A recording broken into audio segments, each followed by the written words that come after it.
রুমাইসা আজকে সকালে ঘুম থেকে উঠেছে 10টায় আর ঘুমিয়েছে রাত 11:30টায়। দুপুরে ও একবেলা ঘুমায়।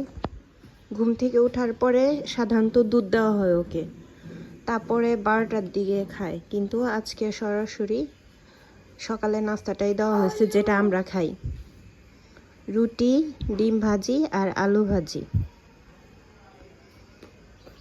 সাথে অল্প একটু রুটি নিমকি করেও দেওয়া হয়েছে।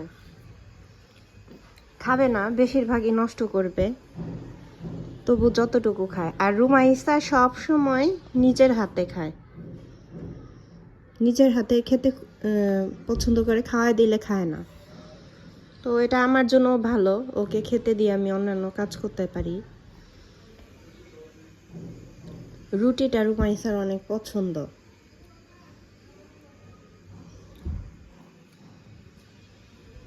আমি আমি ভালো লাগতেছে, মজা হয়েছে।